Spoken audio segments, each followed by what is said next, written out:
गोविंदाय नमो नमः। गुरुर्ब्रह्मा गुरुर्विष्णु गुरुर्देवो महेश्वर गुरुरेव साक्षात् परं ब्रह्म तस्मै श्री गुरुवे नमः। ध्यानमूलं गुरुर्मूर्ति पूजामूलं गुरुपदं मंत्रमूलं गुरुर्वाक्यं मोक्षमूलं गुरुकृपा। वसुदेवसुतं देवं कंसचाणूरमर्दनं देवकी परमानन्दं कृष्णं वन्दे जगद्गुरुं कृष्णं वन्दे जगद्गुरुं। बोली आनंद कंद भगवान की जय हो। परम मंगल में परात्पक्लेश्वर अकार करुणा वरुणालय भक्त वाशा कल्पतरु बाल कृष्ण बालमग नीलमणि सरकार की वांगमय प्रतिमूर्ति श्रीमद् भागवत भगवान को प्रणाम।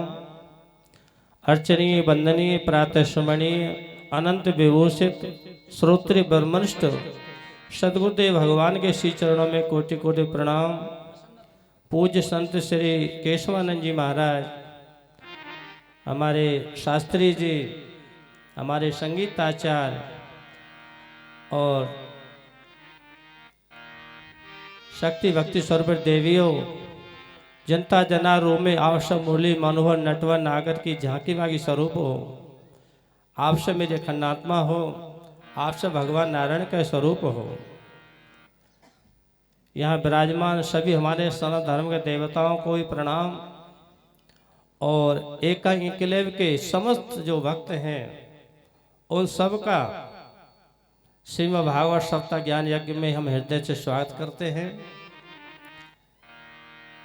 प्रिय सज्जनों, कार्तिक मास का पवित्र महीना है, शुक्ल पक्ष है और प्रबोधिनी एकादश उपलक्ष्य में ये श्रीमद् भागवत सप्ताह ज्ञान यज्ञ आपके इस एकांक एन्क्लेव में शुभारंभ होने जा रहा है। सज्जनों, ये बड़े सौभाग्य की बात है।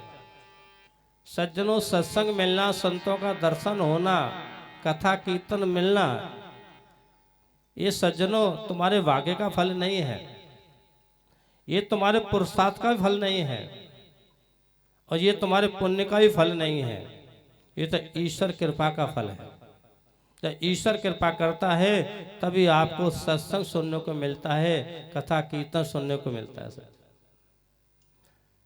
एक बात कहूं, कथा कहने वाले, कथा सुनने वाले सबके अंदर एक ही सत्ता है, एक ही परम विराजमान है। वही कथा कहलाते परमात्मा, वही सुनते हैं, वही सुनाते हैं। सबके अंतर रूप में वही विराजमान है। आप बड़े भाव से, प्रेम से कथा सुनेंगे, बड़ी श्रद्धा से, और हम ठाकुर जी की कृपा से जैसी टूटी फूटी वाणी हमसे निकलेगी, भगवत कृपा से आपके सामने रखेंगे। आप अपने भाव और प्रेम को जगा रखे कथा सुनना से। देखो, भगवान शंकर कहते उमा संत समागम समन लाभ कछ आन और बिन हर कृपा न पावे गावे वेद पुराण।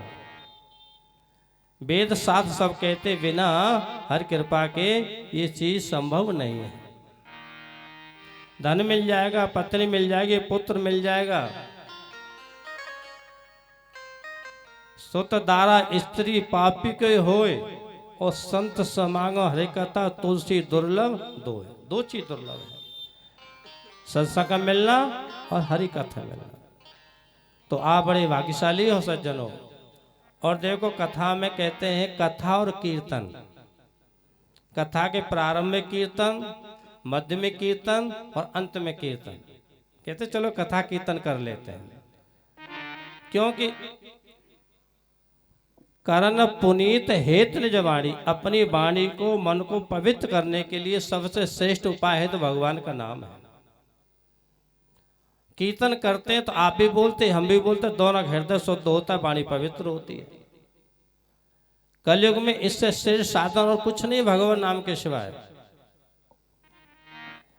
और ये भगवान का नाम जपना कीर्तन करना कोई साधारण बात नहीं है। ये पांचवी भक्ति है।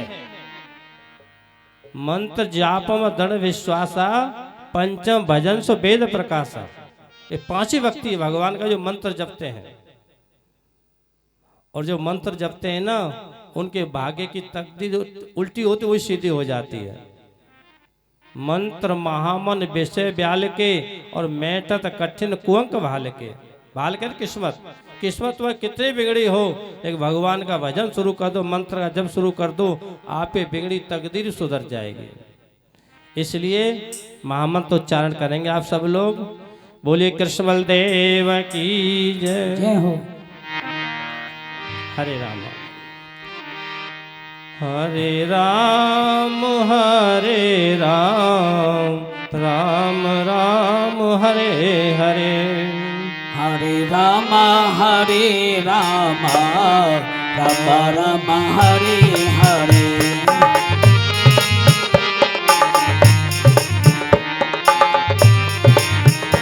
हरे कृष्णा कृष्णा कृष्णा कृष्णा हरे हरे।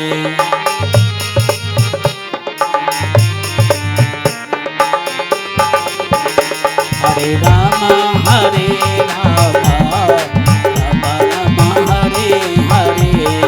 राम हरे राम राम राम हरे हरे। हरे कृष्णा कृष्णा कृष्णा कृष्णा हरे हरे। हरे कृष्णा कृष्णा कृष्णा कृष्णा हरे हरे। हरे राम राम राम हरे हरे। सभी बोलोगे प्रेम से। हरे राम राम हरे हरे। हरे कृष्णा कृष्णा कृष्णा हरे हरे। हरे कृष्णा कृष्णा कृष्णा हरे हरे। हरे राम राम हरे हरे। हरे राम राम राम हरे हरे। मन हो जा दीवानो रे राम जी के चरणन में। मन हो जा दीवाना रे राम जी के चरणन में। हो तेरी लेंगे खबरिया रे पाओ दिन पल भर में। तेरी लेंगे खबरिया रे काओ दिन पल भर में। मन है जा दीवानो रे राम जी के चरणन में। मन है जा दीवाना रे राम जी के चरणन में। हरे राम राम राम हरे हरे। हरे राम राम राम हरे हरे। ओ हरे कृष्णा जय हो।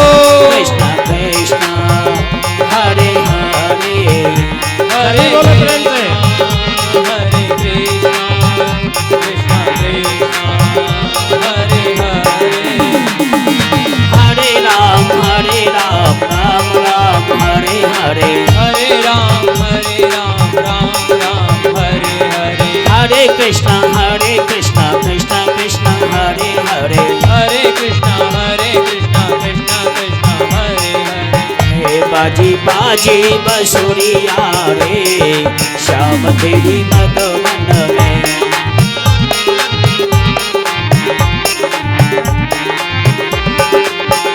मथुरा में जन्म लियो रे पहुँच गए गोकुल में। मथुरा में जन्म भयो रे पहुँच गए गोकुल में।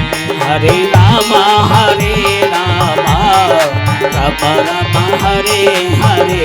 हरे कृष्णा कृष्णा कृष्णा कृष्णा हरे हरे। हरे राम राम राम हरे हरे। हरे राम जय हो। राम राम दोनों हाथों से ताली बजाते हुए गुणगान करेंगे।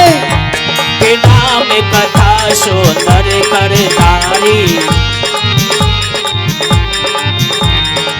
राम कथा सुंदर करतारी संशय विहंग उड़ावने हारी श्री राधे संशय विहंग उड़ावने हारी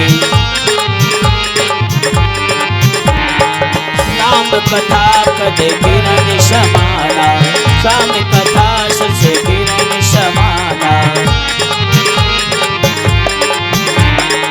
संत चकोर करेंगे पाना श्री राम जय राम जय जय राम श्री राम जय राम जय जय राम श्री राम जय राम जय जय राम श्री राम जय राम जय जय राम हरे कृष्णा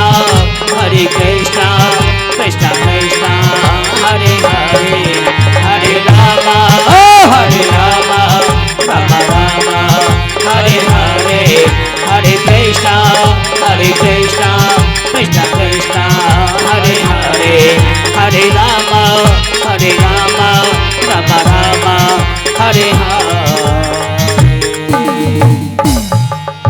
बोले श्यापत रामचंद्र की जय हो बोले व्यासी महाराज की जय हो बोले सुखदेव भगवान की जय हो बोले संत महाराज की जय हो जय जय श्री राधे श्याम।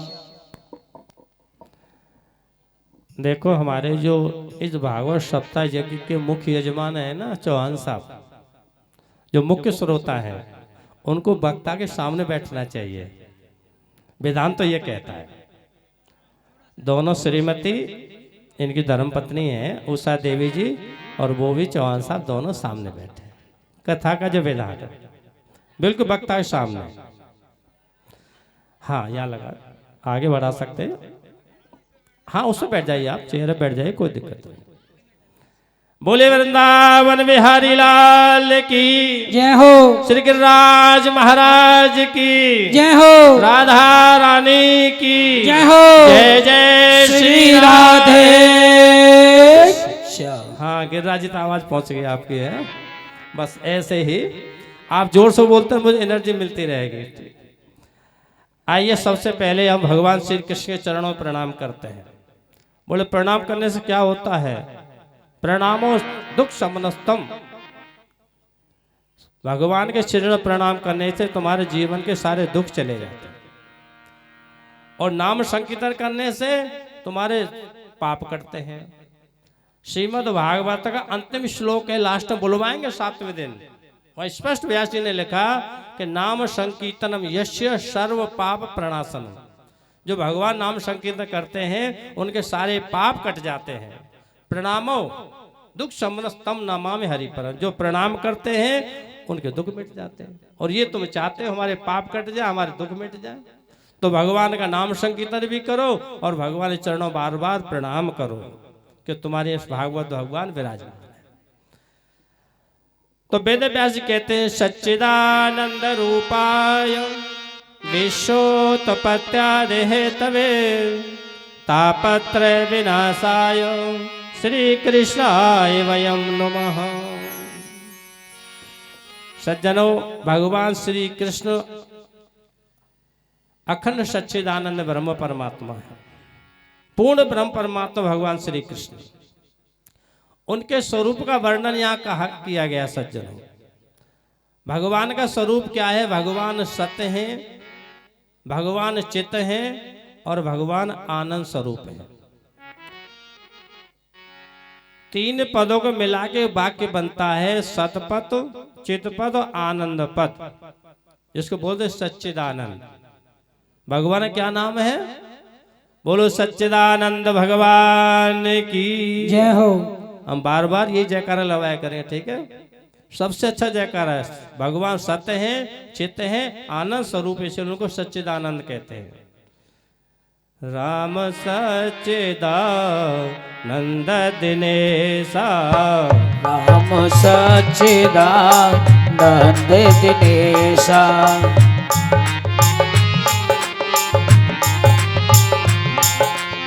रामचंद्र सब राम सच्चिदानंद दिनेशा रामचंद्र सच्चिदानंदेशा नहीं तहाँ मोहन सालवलेशा नहीं कहने दानी सालवलेशा।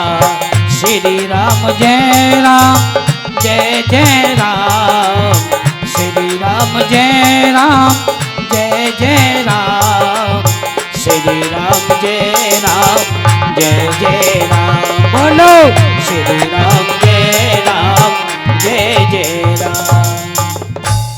आप लोग बहुत ध्यान से सुनेंगे। भगवान सत्य है। सत्य किसको कहते हैं? सत्य उसको कहते हैं जिसका कभी अभाव न हो, जो तीनों कालों में हो, वर्तमान में भी हो, भविष्य में भी हो, भूत में भी हो, प्रेजेंट में भी हो, पास्ट में भी, फ्यूचर में भी हो, और तीनों कालों का अतिक्रमण कर जाए उसको सत्य बोलते हैं। त्रिकाल अबाध्य तुम सत्य तुम, जो तीनों कालों का बाद कर दे, उसका बाद न हो, उसको सत्य बोलते हैं। सत्य मन अविनाशी, जिसका विनाश अविनाशी। इसलिए भगवान गीताकार ने दूसरे दे बात कही, हे अर्जुन ना सतो विद्यते भावो ना भावो विद्यते सत। हे अर्जुन, सत का तो कोई अभाव नहीं है और असत का अस्तित्व नहीं है। ऐसा जो तत्ववेत्ता ज्ञानी पुरुष है उन अनुभव में ऐसा पाया जाता है। आप गीता तो पढ़ते होंगे ना, दूसरे अध्याय में बाद भगवान ने कहा, सिद्धांत कहा कि सत्य का तो अभाव नहीं है और असत का अस्तित्व नहीं है। तो सत्य कहते हैं जो सदा हो, वर्तमान में भी हो, भूतकाल में भी, भविष्य काल में भी, उसको सत्य बोलते हैं। तीनों काल में एक रस हो, उसको सत्य बोलते हैं। तीनों काल प्रकाश को सत्य बोलते हैं। परमात्मा सत्य है, जो सृष्टि से पूर्व भी था, सृष्टि काल में भी है और सृष्टि नहीं उसके बाद ही रहे, उसको सत्य बोलते हैं। जैसे परमात्मा सत्य है ऐसे जीवात्मा भी सत्य है। बहुत समझने की बात है। जीवात्मा स्वरूप गोस्वामी क्या कहा? ईश्वर अंश जीव अविनाशी, ईश्वर अंश जीव अविनाशी।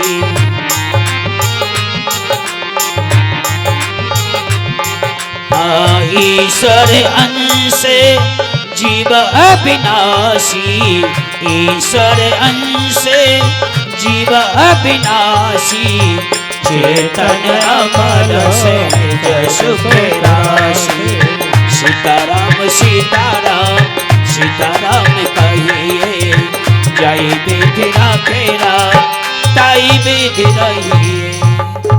जो परमात्मा का लक्षण है वो जीवात्मा लक्षण है। ईश्वर अंश जीव अविनाशी, अविनाशी जिसका विनाश नहीं हो।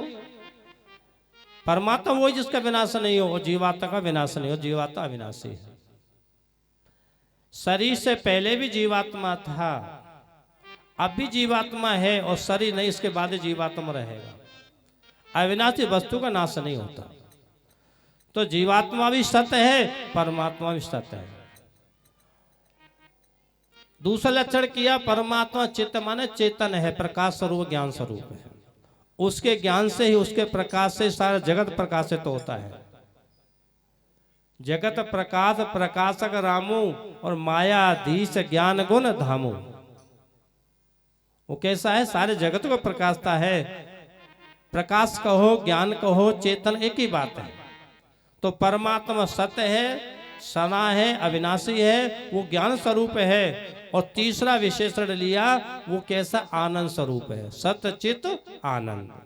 परमात्मा आनंद का समुद्र है। उसे किसी बाहर से बेशक आने की जरूरत नहीं है, उसका स्वरूप है आनंद। जो आनंद सिंधु सुख राशि, जो आनंद सिंधु सुख राशि।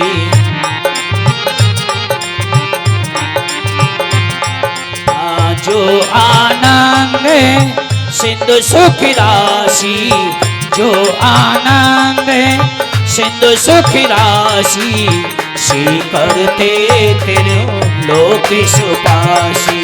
श्री राम जय राम जय जय राम। बोलो श्री राम जय जय राम। प्रिय सज्जनों, भगवान के स्वरूप पर विचार करें। भगवान श्री कृष्ण का क्या स्वरूप है? वो सत्य है, वो चित है, वो आनंद स्वरूप है। जो आनंद सिंधु सुख राशि, भगवान राम का स्वरूप कैसा? आनंद स्वरूप। सो सुख धाम राम असनामा और अखिल लोक दायक विश्रामा। सारा ब्रह्मांड उसमें विश्रांति पाता है, उस आनंद में, उस परमात्मा आनंद में। सच पूछा जाए तो आप भी उस आनंद विश्रांति पाते हो, लेकिन तुम्हें पता नहीं है परमात्मा आनंद कब मिलता है, और रोज तुम प्राप्त करते हो। कई विचार किया है, जब गहरी नींद आती है, प्रगाढ़ नींद इसको बोलते हैं, जिसको कहते हैं सुषुप्ति अवस्था, माना जागृत है ना स्वप्न है, वह कौन किसका आनंद मिल रहा है बताओ? वहां धन भी नहीं है, नौकरी नहीं है, पत्नी भी नहीं है, कोई परिवार भी नहीं है, लेकिन बड़े आनंद से सोते हो। नींद खुलती हो क्या कहते हो? आज बड़े आनंद से सोया। तो आनंद कहां से आ रहा था? वो आनंद परमात्मा का स्वरूप है। हर जीवन का, तुम ही नहीं, पशु पक्षी कीट पतंग सभी नींद में जाते, गहरी नींद में, और गहरी नींद उस आनंद अनुभव करते हैं। अखिल लोक दायक विश्रामा, सारा ब्रह्मांड उसे विश्रांति पाता है, वो राम है, वो आनंद स्वरूप है। और चेतन अमल सहज सुख राशि, जीव का स्वरूप क्या है? सहज सुख राशि। जीव भी वैसा ही है, सहज सुख की राशि है। जैसे परमात्मा आनंद का समुद्र है, तो जीवात्मा भी सहज सुख की राशि है। इसका मतलब ये हुआ दोनों के विशेषण समान है। जो परमात्मा के लक्षण है वो जीवात्मा लक्षण है, इसलिए दोनों एक हैं। दोनों इसलिए कहते हैं जीवात्मा सो परमात्मा, परमात्मा सो आत्मा। उसमें पर हटा दो, इसमें जीव हटा दो, आत्मात्मा की है। ये थोड़ी ईश्वर की आत्मा अलग हो, जीव की आत्मा अलग हो, लेकिन जीवात्मा और परात्मा, उसमें पर लगे, इसमें जीव लग गया। जीव पर हटा दो, आत्मा दोनों एक ही है। और इसके लिए हमारे वेद के माँ बाप के कहते हैं सच्चरो, बात वो मानी जाएगी जो वेद प्रमाणित हो, जो शास्त्र कहता हो। तो हमारे वेद, चारों वेदों के माँ बाप कहते हैं तत्वमसि, अयम आत्मा ब्रह्म, प्रज्ञानम ब्रह्म, अहम ब्रह्मास्मि। ये दोनों, ये चार माँ बाप के ना, ये जीवात्मा परमात्मा एकता करते हैं। सब संत, सब शास्त्र, सब ये कह रहे हैं। चाहे गीता पढ़ो, चाहे रामायण पढ़ो, चाहे भागवत पढ़ो, चाहे वेद पढ़ो, चाहे पुराण पढ़ो, सब में वो एकता की बात है। और जब तक एक नहीं होंगे तब तक तुम्हारे दुखों से पीछा नहीं छूटेगा। जब अपने से परमात्मा दूर मानोगे तो भटकते रहोगे, बार बार जन्म मरण पड़ते रहोगे। और सच्ची भक्ति जब ही होती है जब भगवान को अपना स्वरूप मान लेते हैं। भगवान मेरे अंग संग मेरे साथ है, मुझे पूर्ण विश्वास है मेरे साथ है। तो परमात्मा सत्य है, चित्त आनंद स्वरूप है, सच्चिद आनंद है। तो ये भगवान का स्वरूप लक्षण है। और परमात्मा क्या करता है? बोले विश्व उत्पत्त्यादि हेतवे, जगत को बनाना, इसको चलाना और इसको मिटाना। ये किसका काम है? परमात्मा का।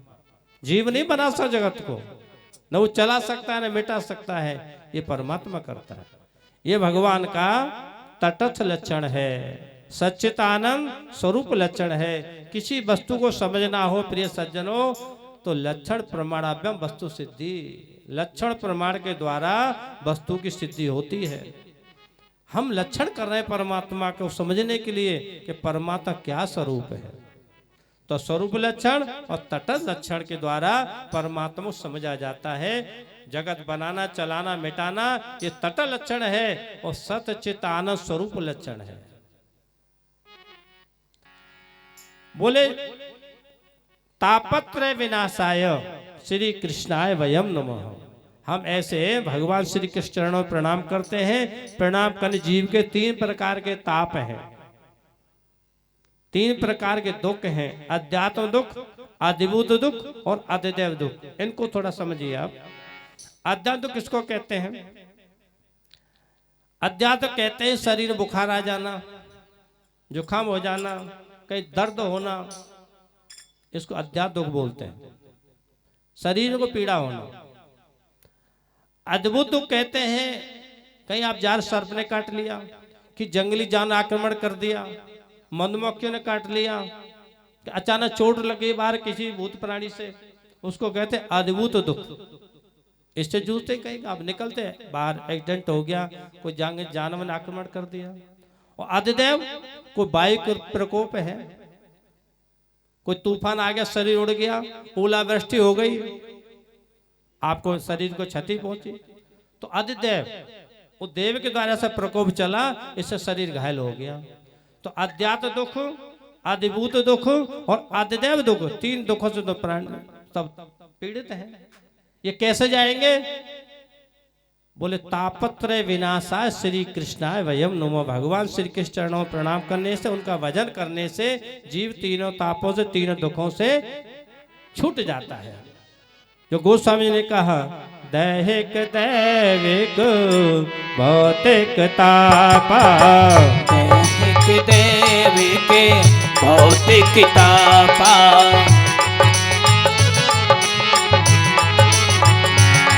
हाँ दैहिक दैविक भौतिक तापा, राम राजे का हुए नहीं व्यापा। श्री राम जय राम जय जय राम, बोलो श्री राम जय राम जय जय राम। देवसी नारद जी कहते हैं, संसार ताप तप्ता नाम योग परम औषध। संसारी प्राणी ताप से तप रहे हैं, जब तक ये जीवात्मा परमात्मा योग नहीं कर लेते, मिल नहीं जाते, तब तक इनका दुख अंत नहीं होगा। संसार ताप तप्ता नाम योग परम औषध। वो भगवान की भक्ति को हो, भगवान से एक हो जाना को हो, तभी दुख अंत होता है। तो इस तरह हमने भगवान श्री कृष्ण चरणों में प्रणाम किया। इसके बाद भगवान सुखदेव जी चरणों में प्रणाम करते हैं, जिन्होंने श्रीमद् भागवत का विस्तार किया और अपने पिता वेदव्यास जी को ज्ञान दिया और राजा परीक्षित को तत्व बुद्धि दे के मुक्त किया। ऐसे भगवान सुखदेव को प्रणाम है। यम प्रवजंतमनपेतमपेत कृत्यम द्वपाहेनो विरह कातर आजुहाव पुत्रेति तन्मतया तरवो अवनेन्दु तम शरभूत हृदय मुनिमान तोष्मि। सज्जनों, कौशिक संहिता वर्णन मिलता है कि भागवती कथा ही अमर कथा है, जो भगवान शंकर ने पार्वती को सुनाई थी और भगवान श्री कृष्ण की प्रेरणा से सुखदेव ने एक तोते के रूप में कथा सुनी थी। सज्जनों, सुखदेव जी 12 वर्ष तक गर्भ में रहे, ऐसा वर्णन मिलता है भागवत में। व्यास जी को चिंता हुई, इतने वर्ष हो गए, निकलते क्यों नहीं बात, तुम कौन हो? व्यास जी पुत्र अंदर से तो बोलते हैं, व्यास जी को अस्मि, मैं कौन हूं? भ्रांतो, मैं भी से भ्रांत हूं। आप पूछते मैं कौन हूं, मैं तुमसे पूछता हूं कि मैं कौन हूं। सज्जनों, ये जीव जो है ना, जिस योनि में जाता है उसको अपना मानने लग जाता है। देव योनि में जाता अपने देवता मानने लग जाता है, पशु योनि में जाता पशु मानने लग जाता है, कीट पतंग योनि में जाता कीट पतंग अपने मानने लग जाता है, मनुष्य योनि में आता मनुष्य मानने लग जाता है। मैं स्त्री हूं, मैं पुरुष हूं, मैं लड़का हूं, मैं लड़के हूं। सत्य पूछ जाए, इससे अपनी पता नहीं हकीकत तुम हो कौन। कई विचार किया, आपसे पूछे आप कौन हो, तो आप सीधा कहेंगे मनुष्य हैं। हम क्या मनुष्य हैं? तो कब से मनुष्य हैं? बोले आप कहेंगे जब से जन्म हुआ तब से मनुष्य हैं। तो तुम्हारा जन्म हुआ तब से मनुष्य, उससे पहले मनुष्य नहीं थे। अगर जन्म से पहले तुम नहीं थे तो आज तुम जो सुख और दुख भोग रहे हो, इस कौन से कर्म का फल है? तुमने कोई गलत करी जन्म में तो किया नहीं है और आपको दुख मिल रहा है। तो दुख तो बिना कर्म के मिलता नहीं। तो आपको डिसाइड करना पड़ेगा कि हमारे कर्म का कोई फल है। इस जन्म में नहीं किया तो अगले जन्म में किया है, तो तुम होंगे तभी तो कर्म किया होगा। तो ऐसे सिद्ध हो गया इस शरीर से पहले भी तुम थे। तुमने अशुभ कर्म किया, उसका फल तुम इस जन्म में मिल रहा है। और बिना कोई शुभ कर्म किए आपको सुख मिल रहा है। इस जन्म में शुभ कर्म ही नहीं किया, सुख मिल रहा है, तो मानना पड़ेगा पूर्व जन्मों को अच्छे कर्म करके आए, शुभ कर्म करके आए, तो उस कर्म का फल हमको सुख मिल रहा है। तो तुम होंगे तभी तो शुभ अशुभ कर्म करोगे। तो इसका मतलब सिद्ध हुआ कि शरीर से पहले भी तुम थे, तुमने शुभ शुभ कर्म किए, इस जन्म उसको तुम भोग रहे हो। और आज जो शुभ शुभ कर्म कर रहे हो, ये हमारे चौहान साहब ये पूरी एक इंकलेव जो भागवत कथा करा रहे हैं, ये इतना शुभ कार्य हो रहा है, ये पुण्य का कार्य है। इस कर्म का फल भोगोगे नहीं भोगोगे, मिलेगा नहीं मिलेगा। तुम के शरीर के साथ खत्म हो जाएगा, शरीर तो संसार जल जाएगा, लेकिन जो पुण्य भोगने कौन जाएगा? बोले हम जाएंगे, स्वर्ग जाएंगे। जो शुभ कर्म कर रहे, शुभ कर्म फल पुण्य होता है तो स्वर्ग जाना पड़ेगा। तो तुम रहेंगे तभी तो स्वर्ग जाओगे, शरीर तो जल गया शमशान में, तो स्वर्ग कौन जाएगा? बोले हम जाएंगे। इसका मतलब तुम शरीर के जन्म से पहले भी थे और शरीर के छूटने के बाद ही तुम रहोगे। तुम शरीर नहीं, ये सिद्ध हो गया। ये बात पक्की कर लो आप शरीर नहीं हो, शरीर से पहले भी, शरीर के बाद में। ये बड़ा गंभीर प्रश्न है, मैं कौन हूं, हु एम आई, बड़ा गंभीर प्रश्न है। और कभी कभी सज्जन, मैं तो डेली विचार को नींद खोले, मैं कौन हूं? क्या मैं शरीर हूं? क्या मैं इंद्रिय हूं? क्या मैं प्राण हूं? क्या मैं मनोबुद्धि हूं? आखिर वो ये सब सो जाते हैं, फिर भी मैं रहता हूं। शरीर भी सो जाता है, इंद्रिय भी सो जाती है, मनोबुद्धि भी सो जाती है गहरी नींद में। प्राणों का मुझे भान नहीं है, इसका मतलब ये मैं नहीं हूं। मैं तो सबको प्रकाश करने वाला चेतन आत्मा हूं। विचार करिए और इस प्रश्न खोजेंगे, उत्तर तुम्हारे अंदर ही मिलेगा, बाहर से खोज जरूरत नहीं पड़ेगी। ये ध्यान रखना, जहां से प्रश्न उठाए ना, उत्तर उसका वही, आंसर वही है। लेकिन खोजोगे तब निकलेगा। गहराई से खोजिए, मैं कौन हूं, मैं कौन हूं। ये बात हाथ में गूंजती रहनी चाहिए, आप लक्ष्य पहुंच जाओगे कि मैं शरीर नहीं हूं, मैं आत्मा हूं। सज्जनों, सुखदेव जी स्वामी ने इस तरह से उपदेश दिया। वो तो योग सिद्ध थे, अब जा रहे हैं, नाल छेदन भी नहीं हुआ, योग भी संस्कार भी नहीं हुआ, उपनयन संस्कार भी नहीं हुआ, सीधे नाल कंधे में डाल के चलते चले जा रहे हैं। और व्यास जी कहते हाँ पुत्र रुको पुत्र, और सुखदेव कहते हाँ पुत्र, एक दूसरे पुत्र कह रहे हैं। देखो ये कैसी भगवानी प्रबल माया है। भगवान व्यास जी नारायण का अवतार है, 16 अवतार है व्यास जी का। आज पुत्र मोह जागृत हो गया। सारा लोगों तो बात छोड़ दो, हमारी तुम्हारी बात छोड़ दो, ये मोह बड़ा प्रबल होता है। भगवान नारायण अवतार है व्यास जी, और हा पुत्र कह पुकार रहे हैं। ये माया अतिशय प्रबल देव तव माया, अतिशय प्रबल देव तव माया।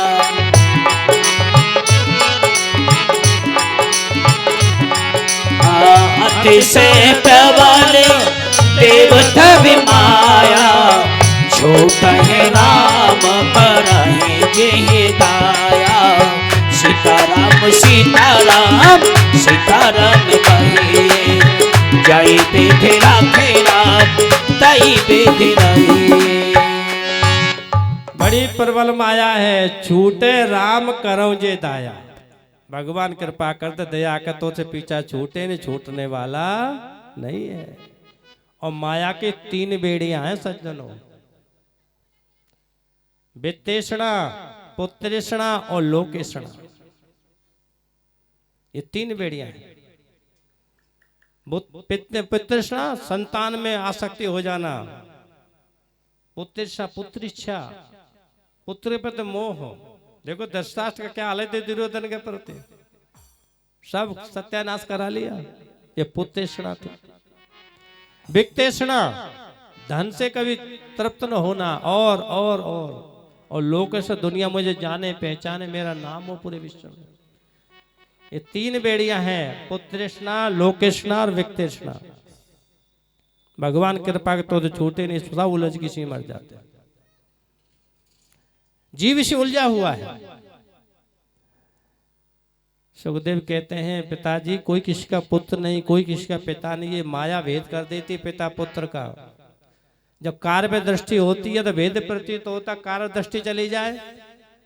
अब हम कह दिए शरीर अलग, आपके शरीर हैं, पंचभूत से बने हुए हैं, स्त्री पुरुष का, पृथ्वी जल तेज आकाश, और हम कहते सब पंचभूत है। भेद कर पाओगे? पिता पुत्र का, स्त्री पुरुष का भेद हो पाएगा? कार्य में दृष्टि है तो भेद लगता है, स्त्री है पुरुष है। हम कहते पंचभूत है सब, तो भेद नहीं कर पाओ। जब कार्य दृष्टि जाती है तो भेद नहीं मिलता, कार्य दृष्टि आती है भेद करने लग जाते। मैं पिता हूं, ये मेरा पुत्र है, मैं पति हूं, ये मेरी पत्नी है। जब पत्नी शरीर 5 भूत का बना है और पति का 5 भूत बना है, उसमें तो भेद है नहीं, अपनी बुद्धि से भेद मान लिया। उपदेश किया सज्जनों, ऐसे सुखदेव स्वामी को प्रणाम करते हैं। और सज्जनों, भागवत का अध्ययन कराया है व्यास जी सुखदेव जी को, जनक के पास परीक्षा के लिए भेजा है। काम, क्रोध, लोभ, अभिमानी परीक्षा ली है। मैं समय के अभाव की वजह से संचय में कथा कह रहा हूँ, कथा लेट शुरू हुई है। आज प्रथम दिन था, थोड़ा कलश यात्रा हुई और थोड़ा सबका विलंब से हुआ, ऐसा होता है, कोई बात नहीं। तो परीक्षा पास हुए, क्योंकि श्रेष्ठ वक्ता वही होता है जिसके अंदर न काम हो, न क्रोध हो, न लोभ हो, न अभिमान हो। अगर वक्ता चित्त में काम को लोभ होगा तो कथा काम को लोभ की सुनाएगा। अभिमान होगा तो अभिमानी बात बात में करेगा। देखो ध्यान दीजिए, सुखदेव जी ब्राह्मण हैं और सुखदेव जी सन्यासी हैं।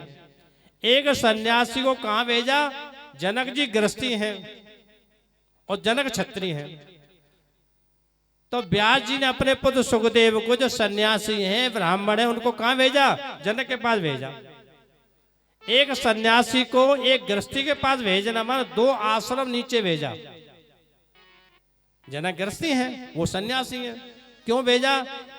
कहीं सुखदेव के मन अभिमान नहीं होगा मैं सन्यासी सबसे श्रेष्ठ हूं। अगर अभिमान होगा तो कल्याण नहीं होगा, उत्तम वक्ता नहीं कहलाओगे। अगर आश्रम अभिमान होगा मैं सन्यासी हूं, ये गृहस्थी हैं, ये छोटे हैं, हम बड़े हैं।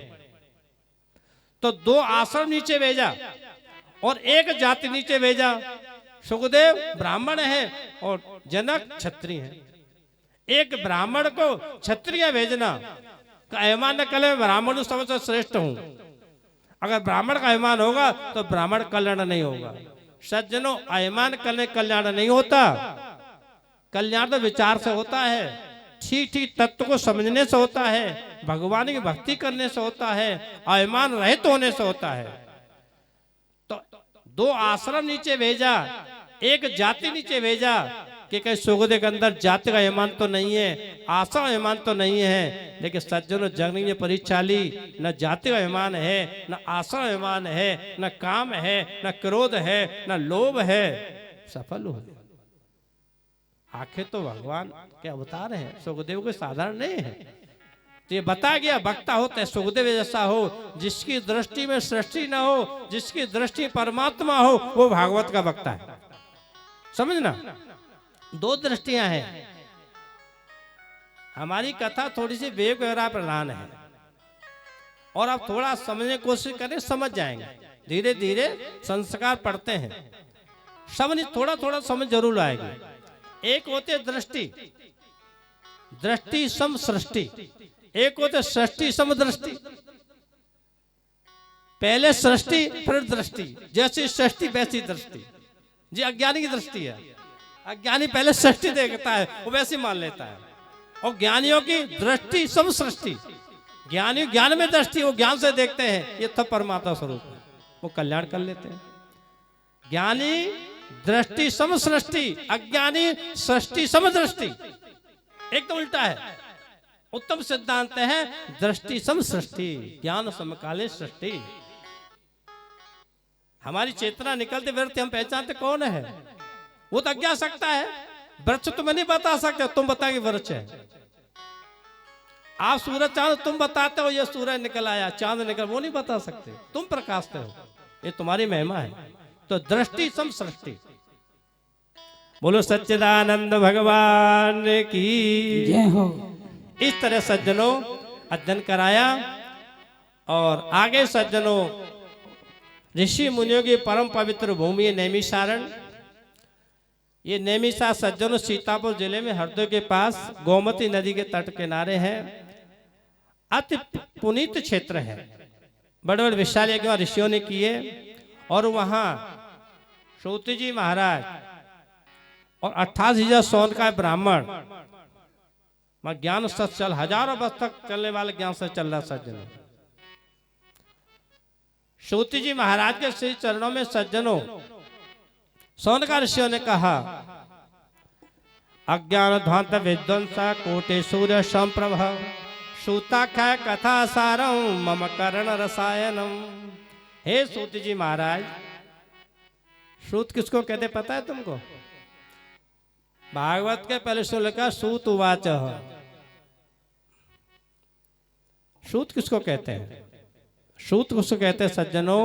उच्च वर्ण की माता हो और निम्न वर्ण का पिता हो, उस उत्पन्न संतान सूत कहलाती है। जैसे ब्राह्मणी माता हो और शूद्र पिता हो, उससे संत उत्पन्न हो, वो सूत कहलाती है। लेकिन सूत जी कहते हैं मैं ऋषि तुम्हारी सेवा करके कथा सुना करके मेरी जाति पवित्र हो गई। भगवान की कथा ये सामर्थ्य है। किसी जाति में पैदा हुआ हो लेकिन भगवान की कथा पवित्र कर देती है, कल्याण कर देती है। तो सौनकादि कहते हैं आपका जो ज्ञान है ना, वो करोड़ों सूर्य के समान है। आपकी जो प्रवाह है, आपका जो तेज है, एक दो सूरज नहीं, करोड़ सूर्य के समान है। जैसे सूर्य के साथ अंधकार नहीं टिक सकता, तुम्हारे ज्ञान के सामने अज्ञान नहीं टिक सकता। कृपा करके कोई ऐसा साधन बताइए, ऐसा उपाय बताइए। भक्ति ज्ञान वैराग आप तो विवेको वर्धते महान। हमारे जीवन में भक्ति जागृत हो, ज्ञान जागृत हो, वैराग जागृत हो और माया मोह से छूट जाए और हमारा हृदय शुद्ध हो जाए, कलयुग दोषों से पीछा छूट जाए, हमारे हृदय में काम के लोभ विकार बैठी ये सब साफ हो जाए। ऐसा कोई शाश्वत साधन आप हमें बताइए। कौन पूछ रहे हैं? शौनकादि ऋषि 88,000। किनसे पूछ रहे हैं? महामती सूत जी महाराज से, जो व्यास जी के पौराणिक शिष्य हैं। 5वें शिष्य हैं व्यास जी। 4 शिष्य व्यास जी के जिन्होंने 4 वेद अध्ययन किया, सुमंत, पैल, वैशंपायनी और जैमिनी। इन 4 वेदों का अध्ययन करा। ये वेद आचार्य चारों, लेकिन 18 पुराण का अध्ययन व्यास जी ने सूत जी महाराज कराया। इसे पुराण आचार्य सूत जी। वेदोत्तर कराया सूत जी को व्यास जी ने, इसे पुराण आचार्य बोला जाता है। और महामती, महामती माना इनकी जो मति महान है। जैसे व्यास जी की वृत्ति महान है, स्तुति करते हैं नमोस्तते व्यास विशाल बुद्धे हे फुल्लार विन्ना यत्पत नेत्र येन त्वया भारतेर पूर्ण प्रज्वालितो ज्ञानमय प्रदीप। जैसे व्यास जी की विशाल बुद्धि है, ऐसे ही सूत जी महाराज की भी विशाल बुद्धि है, महामति है। तो ऐसा पूछा तो सूत जी महाराज कहने ऋषियों एक बात ध्यान से सुन लीजिए, अंधकार का विरोध प्रकाश से है। अंधकार जाएगा तो प्रकाश से जाए और कोई उपाय नहीं है। ऐसे अज्ञान निवृत्ति ज्ञान से ही होगी और कोई उपाय नहीं। कमरे में अंधकार है, आप कितनी ताली बजाइए, आप समाधि लगाइए, ध्यान लगाइए, जप कीजिए, खटखट भी क्या अंधकार जाएगा क्या? अंधेरे सब कुछ कर सकते हैं लेकिन अंधकार नहीं जाएगा। क्यों? अंधकार विरोध प्रकाश से आप लाइट ऑन कीजिए, बटन ऑन कीजिए, अंधकार देखो नहीं मिलेगा। ऐसे ही अज्ञान का विरोध ज्ञान से है, अज्ञान ज्ञान से जाएगा और उपाय नहीं है। यह श्रुति सिद्धांत है, यह श्रुति सिद्धांत। करो उपासना अपनी कच्चा है, करनी चाहिए हृदय शुद्धि के लिए। ध्यान भी कच्चा है, कर्म भी कच्चा है, भक्ति भी कच्चा है। लेकिन यह ज्ञान की जब बात आती है सज्जनों, जो व्यास जी का सिद्धांत है वो सबसे श्रेष्ठ सिद्धांत है। 6 दर्शनों में श्रेष्ठ व्यास जी का है। तो कहा, आपने पूछा तो इन सब का समाधान किया। हे ऋषियों, हृदय शुद्ध करने के लिए, भक्ति ज्ञान वैराग्य प्राप्त करने के लिए, माया मोह से छूटने के लिए, कलयुग के दोष निवृत्ति के लिए एकमात्र उपाय है भगवत तत्व का ज्ञान, जो सुखदेव जी ने राजा परीक्षित को गंगा तट पे दिया। सर्व सिद्धा निस्वन्नम संसार भय नाशनम। सारा सार सिद्धांत बता रहा हूं, इसको सुनने के बाद संसार का भय हमेशा निवृत्त हो जाता है। वो भागवत तत्व का ज्ञान है जो आप सुन रहे हैं। कलो भागवती वार्ता भव रोग विनाशिनी। कलयुग में भागवत की जो चर्चा है ना, ये सारे भाव रोग को खत्म करने वाली है।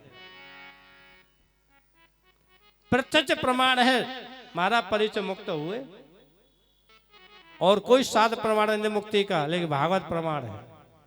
7 दिन राजा परी कथा सुनी और परिचय मुक्त हुए। सगुण मुक्ति नहीं, केवल मुक्ति, जिसको ज्ञान से कहते केवल मुक्ति। कहा यह भागवत तत्व जो है, भागवत ज्ञान की परंपरा बताई। भगवान नारायण ने ब्रह्मा को दिया, ब्रह्मा ने नारद को दिया, नारद ने व्यास को दिया, व्यास ने सुखदेव को दिया, सुखदेव राजा परीक्षित को दिया, और वही आप सुन रहे हैं। ये परंपरा है, भगवान नारायण से ज्ञान की परंपरा है। बोले भागवत 335 अध्याय हैं, 18 श्लोक हैं, 12 स्कंद हैं, 10 लक्षण हैं। इसको पंचम वेदी कहा जाता है, इसको श्रीमद् भागवती कहते हैं, इसको महापुराण भी कहते हैं, इसको परम संहिता भी कहते हैं, इसको कल्पद्रुम भी कहते हैं। अनेक नामों से विभूषित किया गया है। वो बताई सज्जनों। आगे सज्जनों बड़ी महिमा भागवत सुनाई। इदम भागवतम पुराणम ब्रह्म सम्मितम, जो वेद तुल्य श्रीमद् भागवती कथा। इसको सुनने से व्यक्ति जीवन में ज्ञान भक्ति वैराग्य की प्राप्ति होती है। और कहा निगम कल्पतरोर्गलितम फलम सुख मुखात्म संयुतम पिबत भागवतम रसमालयम मोहरहो रसिका भूय भाव कहा। इसको वेद रूपी वृक्ष कहा गया, कल्प वृक्ष भागवत को। आप जिससे जो मांगो, इस कामधेनु भी है। भागवती शरण में बैठ करके आप जो तुम्हारा संकल्प है, जो तुम्हारा मनोरथ है, वो सफल करती है। भक्ति चाहोगे तो भागवत भक्ति देगी, ज्ञान चाहो तो ज्ञान देगी, मुक्ति चाहो तो मुक्ति देगी, पुत्र चाहो तो पुत्र देगी, धन चाहो तो धन देगी, कारोबार वृद्धि चाहो वृद्धि देगी। ये कामधेनु है। आपका जैसा संकल्प है, जो चाहते हो। लेकिन हम तो ये चाहते हैं कुछ ना मांगो, मांगने खत्म हो जाए। अगर सुख शांति पाना चाहते हो, एक इच्छा जब पैदा हो जाती है ना, तो भगवान दूर हो जाते हो। इच्छाएं तो भगवान जीवात्मा और परमात्मा बीच में भेद पैदा कर देती है। इच्छा ने स्वयं परमात्मा स्वरूप है जीव। आगे सज्जनों, सुखदेव जी चरणों में प्रणाम करने के बाद और सूत जी महाराज ने सोनका ऋषियों को श्रीमद् भागवत एक उपाय बताया जीव के कल्याण के लिए, कलयुग में सारे दोष निवृत्ति के लिए। और आगे सज्जनों देखो, श्रीमद् भागवत के महात्म की जो कथा है, महात्म का मतलब समझते हो? इसकी क्या मानता है, इसका क्या महत्व है, इसकी क्या महिमा है, इसको हम क्यों सुने, इससे क्या लाभ होता है। ये महात्म कथा सुनने से लाभ क्या है, किसने सुनी, उसको क्या लाभ हुआ। तो 2 प्रसंग आते हैं श्रीमद् भागवत से महात्म में। पहला प्रसंग आता है नारद भक्ति उपाख्यान, 2 अध्याय में है।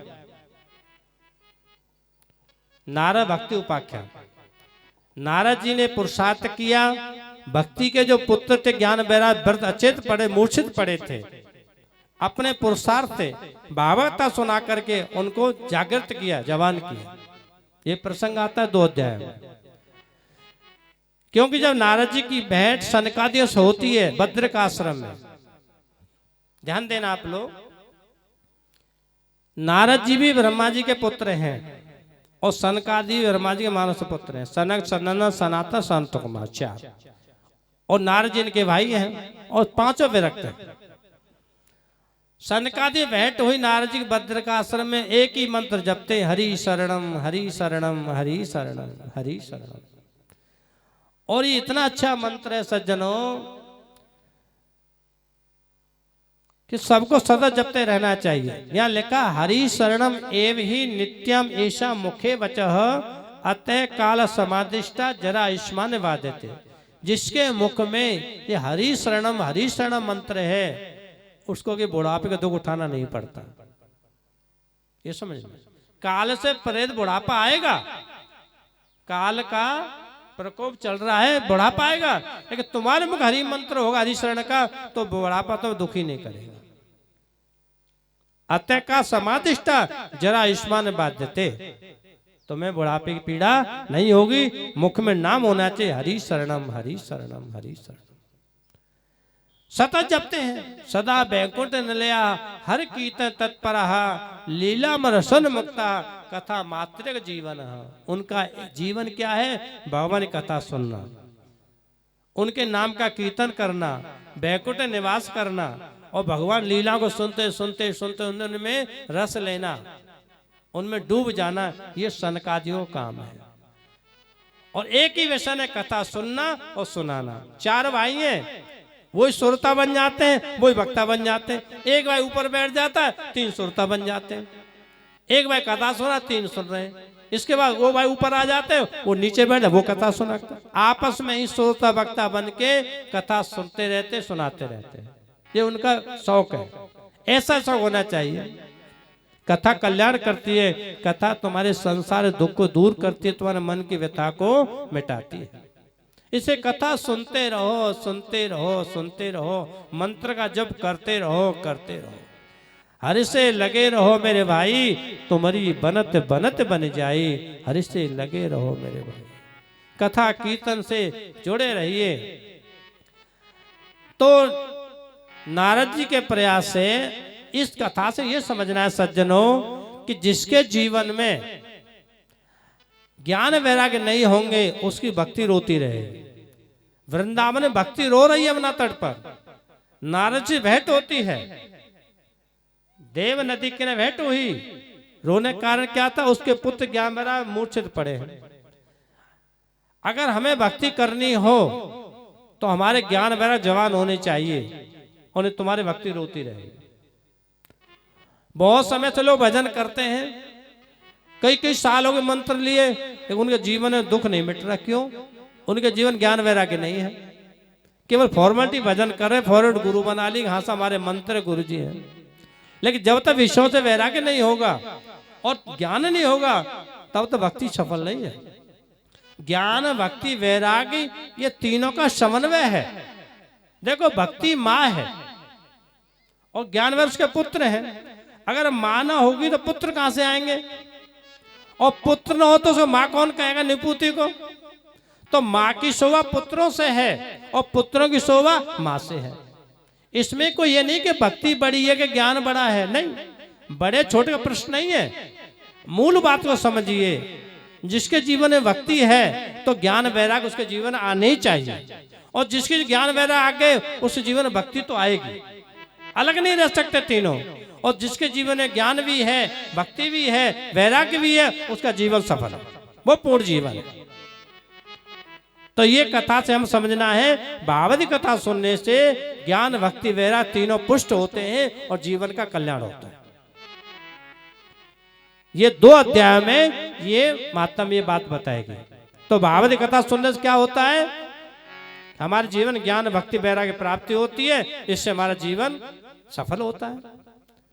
दूसरा जो प्रसंग है वो 3 अध्याय में है, धुंधकारी आत्मदेव गोकर्ण जी का। देखो जिसे वो कहा गया कि जिसने जीते जी कथा नहीं सुनी, संसार के झंझटों में लगा रहा, पाप कर्म करता रहा और मर गया, भूत प्रेत बन गया, तो उसका कल्याण होगा नहीं होगा? जिसने जीते जी कथा नहीं सुनी, गलत कर्म में लगा रहा, क्या मरने के बाद उसकी मुक्ति होगी नहीं होगी, सदगति हुई नहीं होगी? बोले हाँ भागवत प्रमाण होगी। ये भागवत इतना श्रेष्ठ हमारी भारतीय संस्कृति का वैदिक ग्रंथ है कि बस यहाँ लिखा है, श्रीमद् भागवतम पुण्यम आयु आरोग्य पुष्टि प्रदम पठनात् श्रवणाद वापी सर पापे प्रमुच्यते। भागवत कथा सुनने से आरोग्यता मिलती है, पुष्टि मिलती है, पुण्य की प्राप्ति होती है। सुनने से, पढ़ने से सर पापे प्रमुच, सारे पापों से व्यक्ति छूट जाता है। एक प्राचीन इतिहास सुनाया, जो इस इतिहास सुनते हैं, यश श्रवण मात्रेण पाप हानि प्रजायते। जो चरित्र को सुनता है, जो उपाख्यान को, उसके जीवन में सारे पाप नष्ट हो जाते हैं। कौन सा उपाख्यान है? आत्मदेव का। तुंगभद्रा नदी के तट पर एक आत्मदेव के ब्राह्मण रहते थे। कुछ सादा ब्राह्मण नहीं थे, स्रोत इस्माद कर्मों बड़े निपुण थे, उनका ज्ञान सूर्य के समान था, बड़े विद्वान ब्राह्मण थे और बड़े कर्मकांडी थे। उनकी पत्नी तो उसका नाम था धुंधली, लेकिन सज्जनों, उनके कोई संतान नहीं थी, एक चीज का अभाव था। उनकी जो पत्नी थी ना, वो बड़ा हठीले स्वभाव की थी, मलिन बुद्धि की थी, कुतर्क करने वाली थी।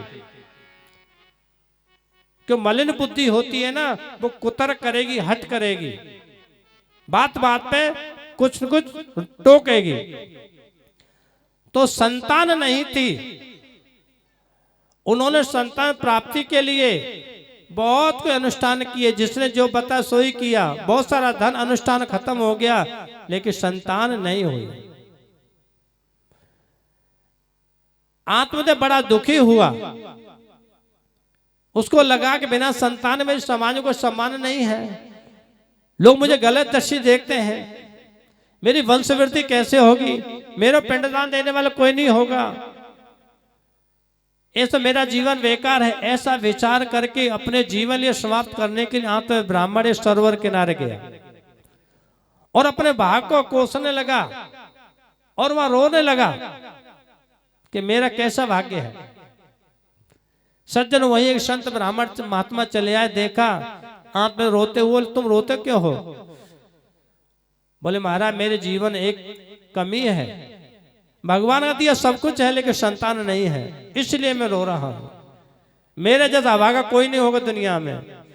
महात्मा जी ने कहा, अरे ब्राह्मण, तुम इस पुत्र की वासना को त्याग दो। पुत्र नहीं है तब इतना दुख है, एक ही तो दुख है, पुत्र नहीं है। और पुत्र होने के बाद कितने दुख है पता है तुमको? अब तो एक दुख है और पुत्र होने के बाद अनेक दुख शुरू हो जाते हैं। जन्म दुख, गर्भ दुख, मरे तो दुख अनेक। शादी हो गई, कई साल हो गए, महाराज संतान नहीं हो रहे। चलो संतानी गर्भ में आ गए, महाराज कहीं पागल नहीं हो, ठीक ठाक हो, सही से डिलीवरी हो जाए, कि मूर्ख संतान पैदा न हो जाए।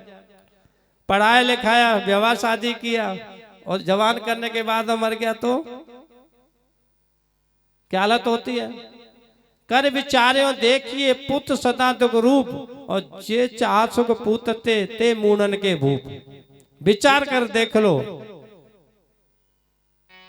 जन्म दो कितना दुख होता। माँ जब बच्चों को जन्म देती है, कहते जच्चा बच्चा दोनों नए जन्म में पड़ते हैं, ये तो वो ही जानते हैं कितना कष्ट होता है। पालने पोषने पढ़ाने लिखाने में कितना कष्ट उठाना पड़ता है कि आज तक पुत्र को सुखी हुआ। कौन कह रहे? ब्राह्मण संत कह रहे ब्राह्मण आत्मदेव से, तू विचार कर, पुत्र की वासना त्याग दे। कर्म और काली गति बड़ी विचित्र है, तुम्हें पता नहीं? राजांग कितना धर्मा तो राजा थे, उनके बहन पैदा हो गए नालायक पुत्र। इतने धर्मात्म राजांग, बहन पैदा हुआ, रात को राजपाट छोड़ के राजा को जाना पड़ा, अंग भी सुखी नहीं हुए। चलो एक पुत्र था, आगे चलो, गांधारी के कितने पुत्र थे? 100 पुत्र थे, और भीमसेन द्वारा सब मार दिए गए, एक पुत्र नहीं बचा। तो गांधारी दशा सुखी हुए, वो भी सुखी नहीं हुए। चलो गांधारी के 100 पुत्र थे, सगर के कितने थे? 60,000 पुत्र थे। कपिल मुनि अपमान कर दिया, जल के भस्म हो गए, तो सगर भी सुखी नहीं हुए। चलो 60 पुत्र थोड़े हैं, तो रावण के कितने पुत्र थे? एक अलग पूत सभा लगा नाती, उत्ता रावण घर दिया न बात, रावण सुखी नहीं हुआ पुत्रों से।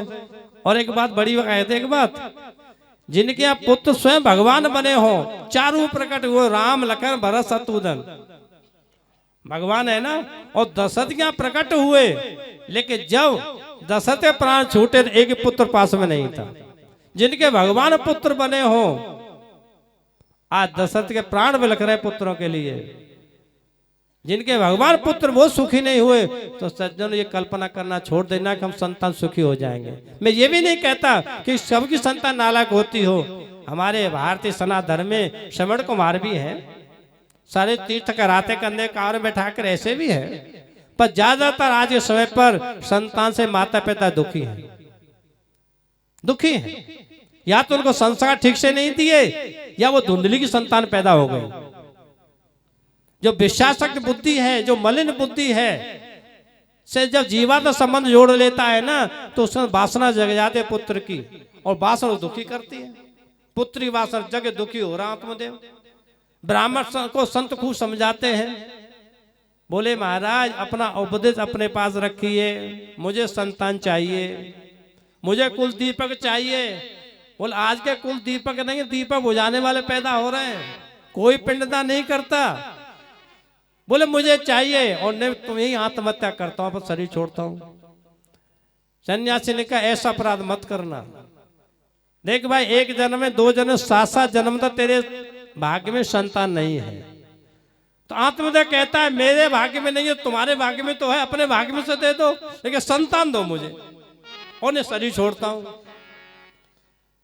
संत का हृदय करुणा वरुणा भरा, तब ऐसा मत करना भाई, तू नहीं मत जिद करता है, लेकिन सुख तो मिलने वाला है नहीं। एक फल दे दिया, वो जाओ अपनी पत्नी को दे देना और नियम से रहे, और समय आने पर एक उत्तम संतान जन्म होगा। बड़ा खुश हुआ, उस फल को लेकर के दौड़ करके आया। ए धुंधली सुनती है? बोला हाँ, नहीं संत ने फल दिया, इसको ग्रहण कर, संतान होगी। लेकिन वो का खाने वाली थी, वो तो धुंधली थी ना। बोले ऐसी क्या जल्दी है, दे दो खा लूंगा, चलो अपना काम करो। खाया नहीं, सोचने लगी इसको खाऊंगी, गर्व रहेगा, गर्व पीड़ा सहन करनी पड़ेगी, फिर वो ननद आ जाएगी, सबको समेट के ले जाएगी, आग लग गई तो कैसे भागूंगी, तरह तरह कल्पना करती है वो। नहीं नहीं, इस झंझट में नहीं पाती, डिलीवरी होगी, बड़ी पीड़ा होती है। मैं तो ऐसे, मेरा फेस बिगड़ेगा। आज ये भी परेशानी है, ये भी दिक्कत है। क्या किया है, बहन आ गई, धुंधली की बहन भी धुंधली जैसी होगी, वो चिंता मत करे, तो झूठो नाटक कर ले, मैं अपना बच्चा तुझे दे दूंगी, तू मुझे धन दे देना, और बोल दे मैंने फल खा लिया। और वो फल जो है, बोले इसकी परीक्षा तो होनी चाहिए, संत ने दिया है, सत्य है कि झूठा है। वो फल गाय को खिला दिया। सज्जन समय आने पर गाय के गर्भ से एक सुंदर बच्चे का जन्म हुआ, जिसके कान गाय के जो उस नाम पड़ा गौकर्ण। बोले गौकर्ण जी महाराज की जय हो। समय आने में दोनों बड़े हुए सज्जनों, लेकिन गौकर्ण पंडितो ज्ञानी धुंधकारी माखल है। गौकर्ण तो पंडित हुआ, ज्ञान हुआ, माता पिता सेवा करने वाला हुआ, लेकिन धुंधकारी बड़ा मूर्ख हुआ। माता पिता को पीटता है, कुत्तों के साथ खेलता है, घरों में आग लगा देता है, बच्चों उठा कुआं फेंक देता है, सारा घर का धन जो था सब नष्ट कर दिया, शराब पीता है, 5-5 वेश्याओं को ले आया सज्जन।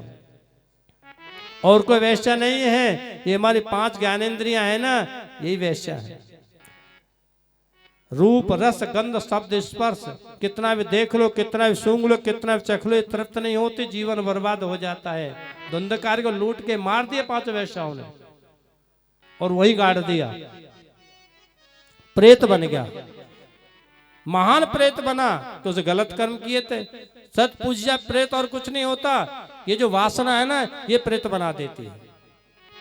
संसार के प्रति जो प्रीति है वह प्रेत बना देती है, संसार प्रति जो वासना है वही प्रेत बनाती है। धुंधकार प्रेत बन गया। सज्जनों,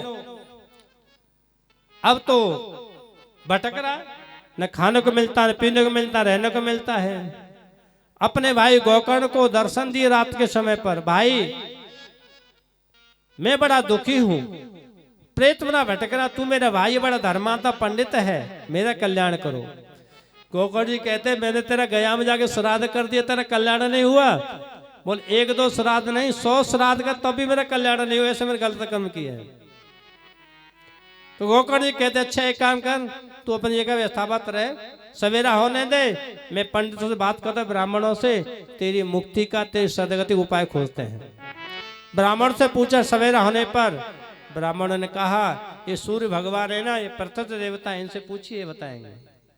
गौकर्ण जी ने सूर्य उपासना की, सूर्य की गति को रोक दिया तपोबल से। गौकर्ण जी ने सूर्य वेगस वे तदा रोक दिया।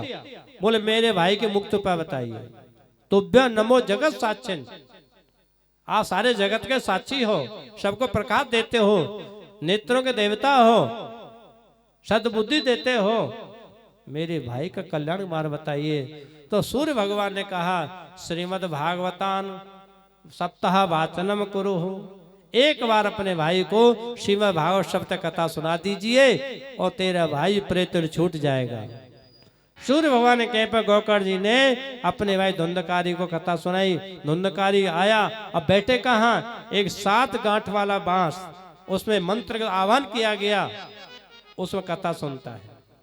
सज्जन कथा चलती रही, पहले दिन चली, दूसरे दिन चली, जैसे चलती जाती एक एक गांठ गंती वेदन होता जाता, चटकती जाती है, और 7वें दिन जाके पूरी तरह बांस चटका 7 गांठे, और धुंधकारी प्रकट हो गए पार्षद रूप में दिव्य रूप धारण करके, और कहता है धन्या भागवती वाता प्रेत पीड़ा विनाशिनी। ये भागवती कथा धन्य है जो मेरे प्रेत की पीड़ा का नष्ट कर दिया, एक दिव्य रूप धारण कर लिया। बोले श्रीमद् भागवत सप्ताह श्री कृष्ण लोक फल प्रथम। ये भागवत सप्ताह भी श्रेष्ठ है जो भगवान श्री कृष्ण के धाम को प्राप्त कराने वाली है। सज्जनों, बिना ज्ञान के अज्ञान की ग्रंथि का भेदन नहीं होता। शास्त्र का सिद्धांत है विद्यते हृदय ग्रंथि छिदन्ते क्षीण संशया क्षीयन्ते चास कर्माणि तस्मै दृष्टे परावरे। अज्ञान जनित ग्रंथि का वेदन ज्ञान से होता है। ये 7 गांठ क्या थी?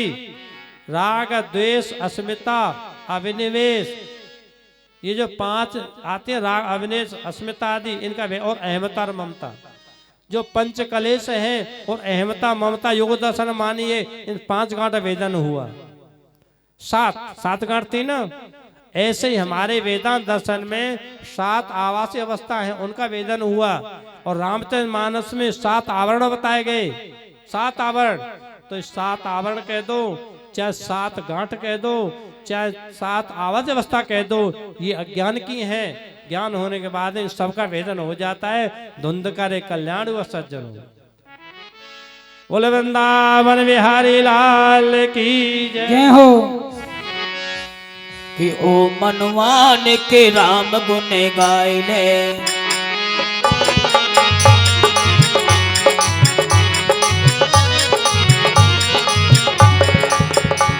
अरे ओ मनवान के राम गुण गायले, राम गुण गायले हरि को गुण गायले, राम गुण गायले हरि को गुण गायले, हे भैया के राम गुण गायले।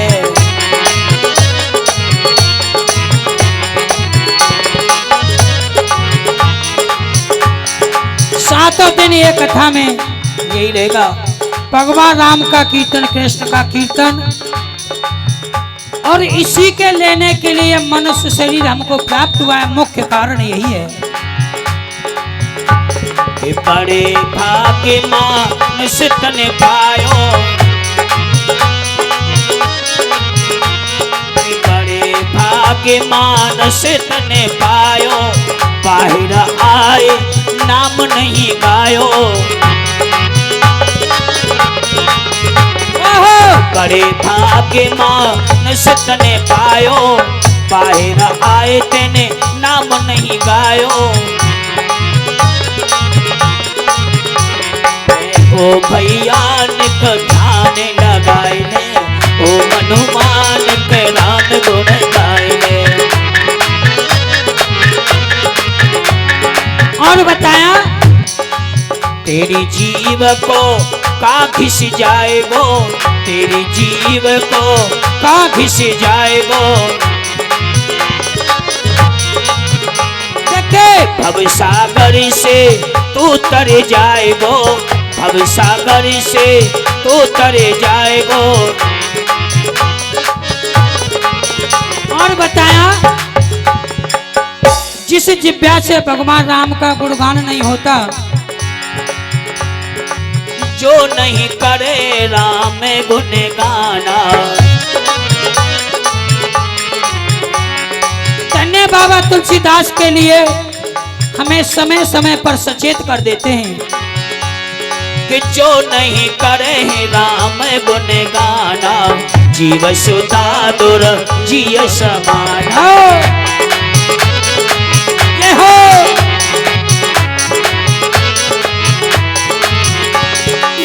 तेरी जीव को काघी से जाएगो, भव सागर से तू तर जाएगो। ओ अम्मान क जीव हलाइले ओ अम्मान क जीव हलाइले अरे राम गुण गाइले हरि को गुण गाइले राम गुण गाइले हरि गुण गाइले ओ भैया निक राम गुण गाइले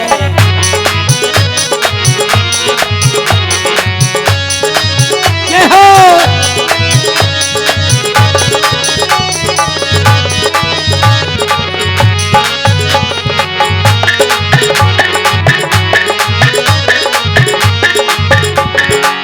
तेरे हाथ को कछु न घिसेगो देखो प्यारे हाथ को कछु न घिसेगो भाग्य तुम्हारो ऐसो चमकेगो भाग्य तुम्हारो ऐसो चमकेगो ओ भैया निक ताली बजाए ले ओ भैया निक ताली बजाए ले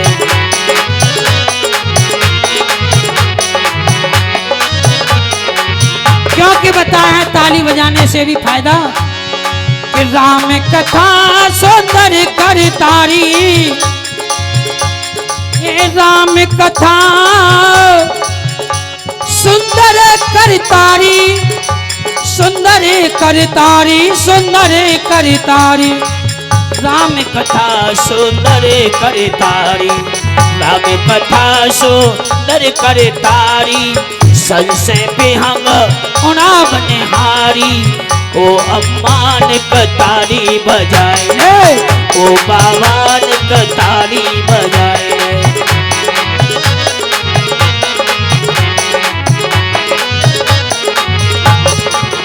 और बताया कान दए हरे कथा सुनने को कान दए हरे कथा सुनने को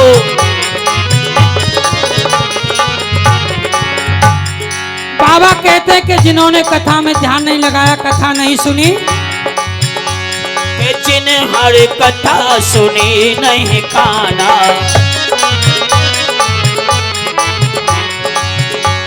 भाई जिन हर कथा और सुनी नहीं काना श्रवण रंग आहे भवन समानो ए जी श्रवण अंग आए भवन समाना कान दए हरे कथा सुनने को पैर दए तो जाती रथ को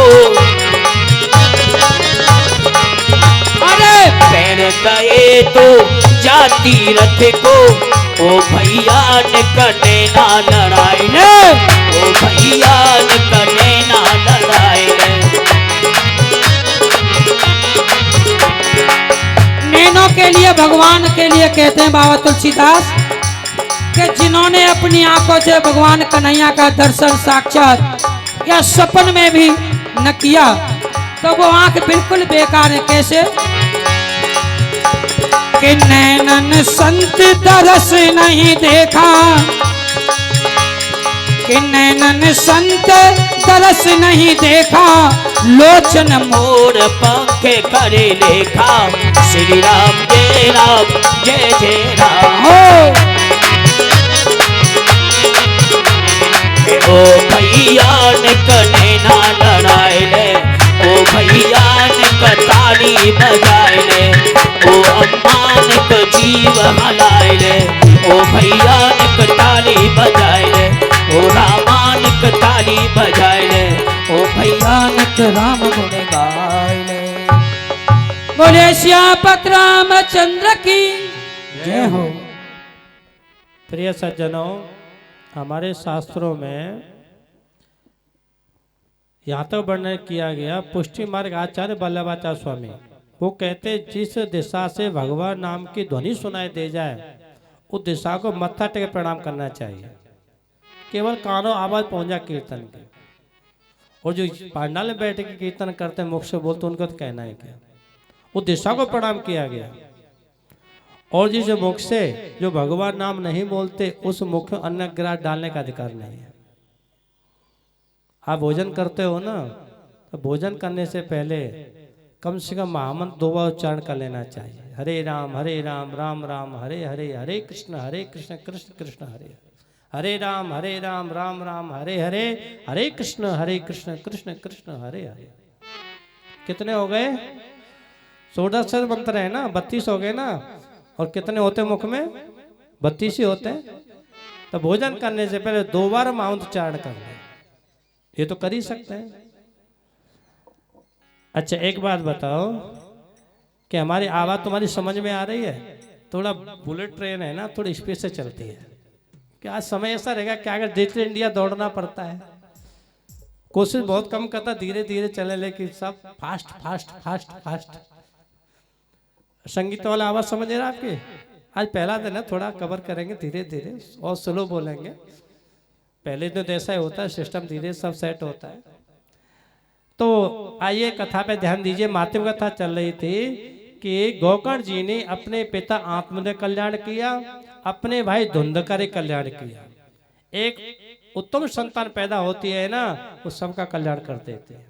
और यहाँ तक लिखा है गोकर्ण जी ने समस्त ग्राम वासियों कथा सुनाई, पशु पक्षी इतने सब ने कथा सुनी, सबको मुक्त किया। सतरती लोकन से तारती, भगवान भक्त जहाँ रहता है ना वो तो तरता ही है, उसका जो संग कर जाते हैं ना वो भी तर जाते हैं। लेकिन संग करना पड़ेगा, जो कहे जो समझाए बताओ मार्ग चलना पड़ेगा। स्वयं तो तरता ही है,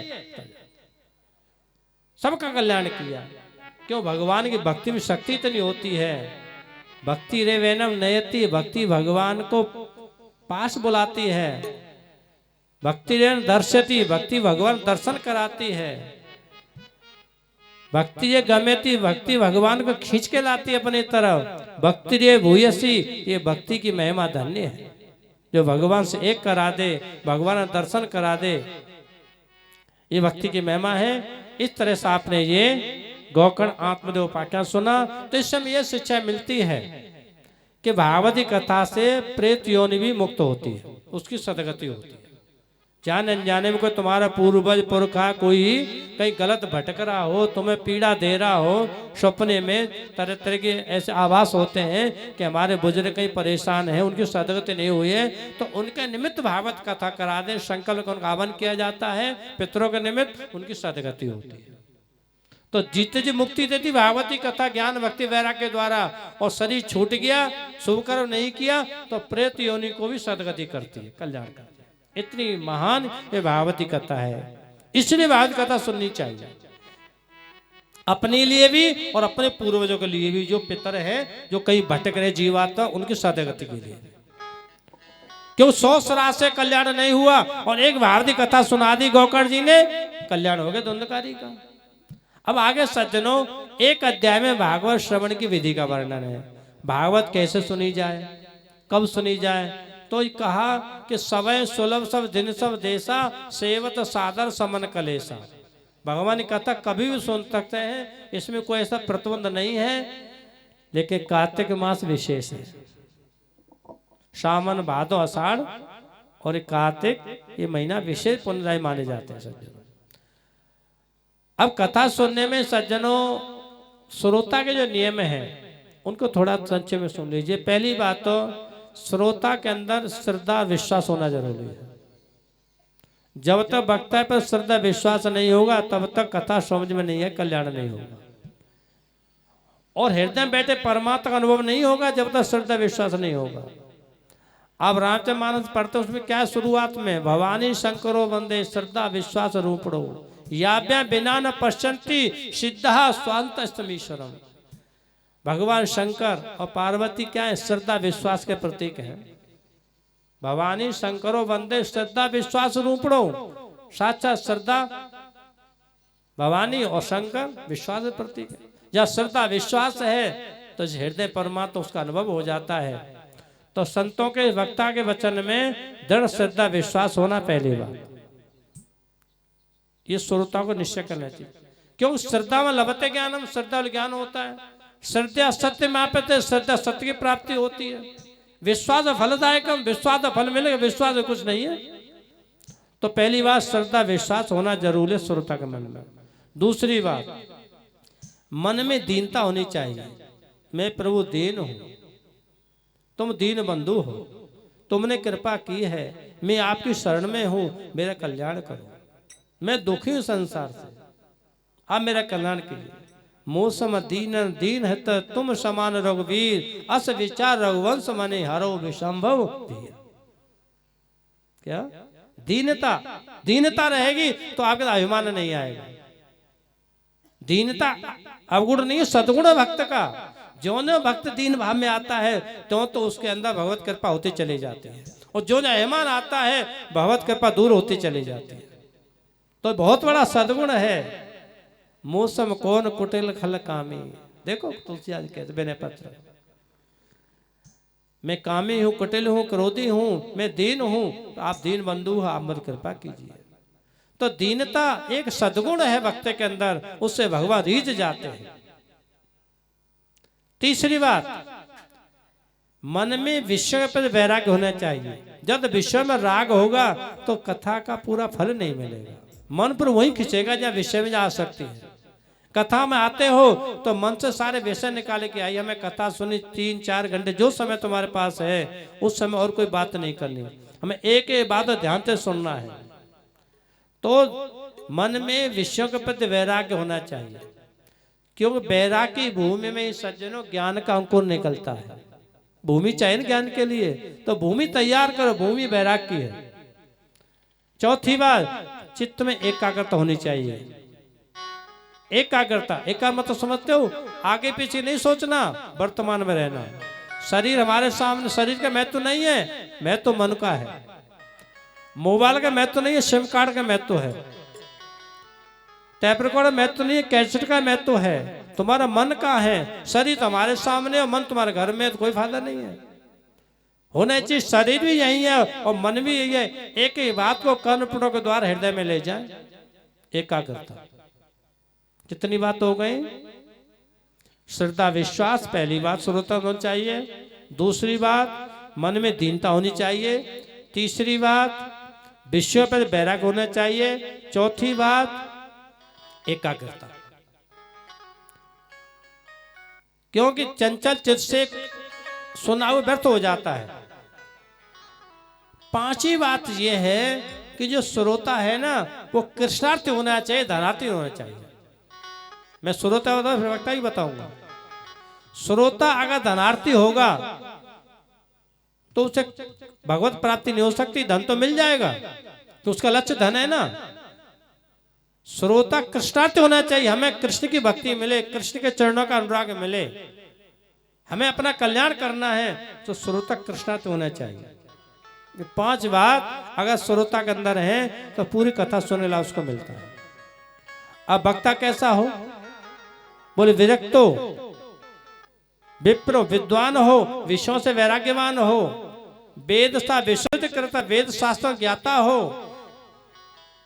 बड़ी गहन बात को, सूक्ष्म बात को सरल करके समझा दे। पढ़ा अनपढ़ा दोनों समझ जाए, उसकी बात सरल करके समझाए, बात का विस्तार करके समझा दे, दृष्टांत के द्वारा, युक्ति के द्वारा, अनुभव के द्वारा हर व्यक्ति की समझ में बात आ जाए। ऐसा वक्ता होना चाहिए। और वक्ता कृष्णार्थी होना चाहिए, धनार्थी नहीं। और वक्ता में धन की इच्छा बैठी होगी तो धन के लिए कथा कहेगा, सामने पॉकेट खाली करने की कथा कहेगा।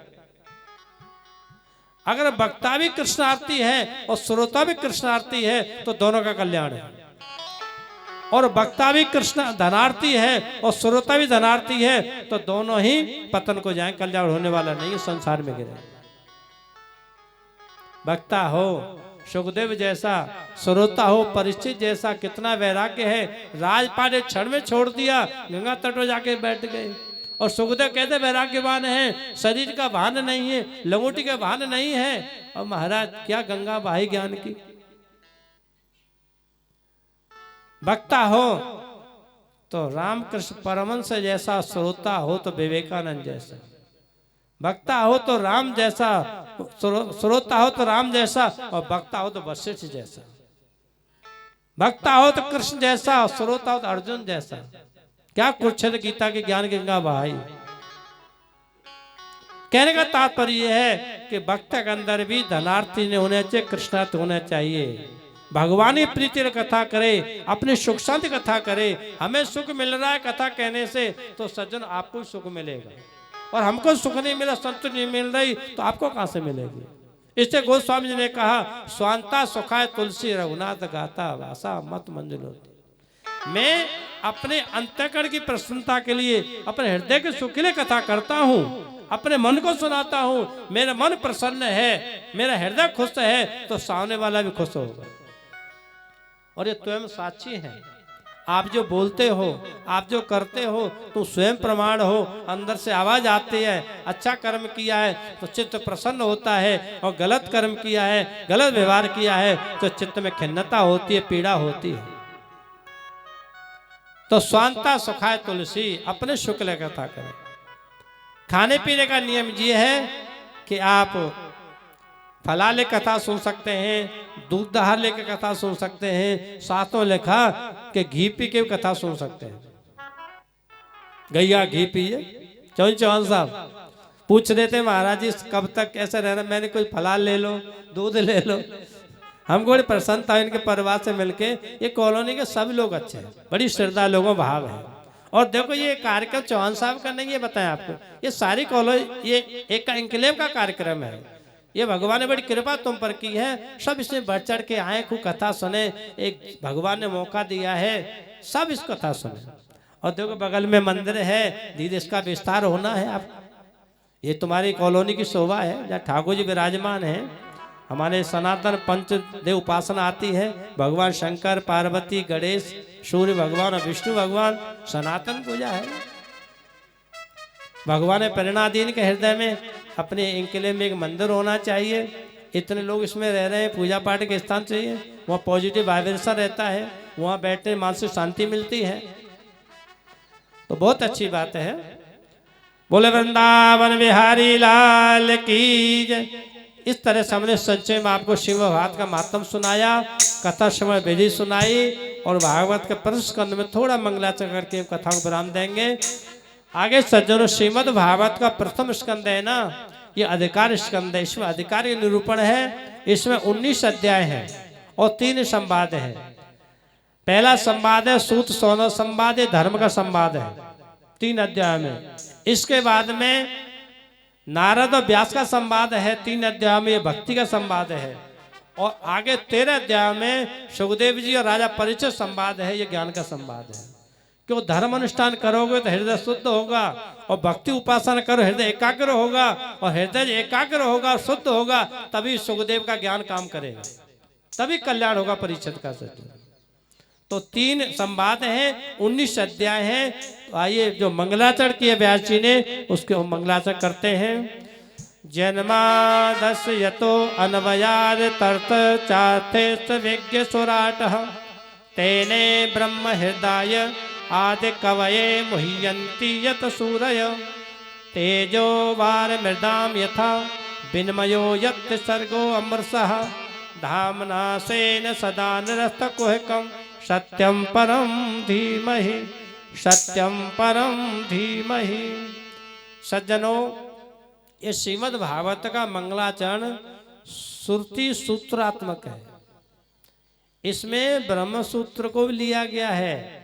4 सूत्र है ब्रह्म सूत्र मुख्य, जो उसमें दूसरा लिया है।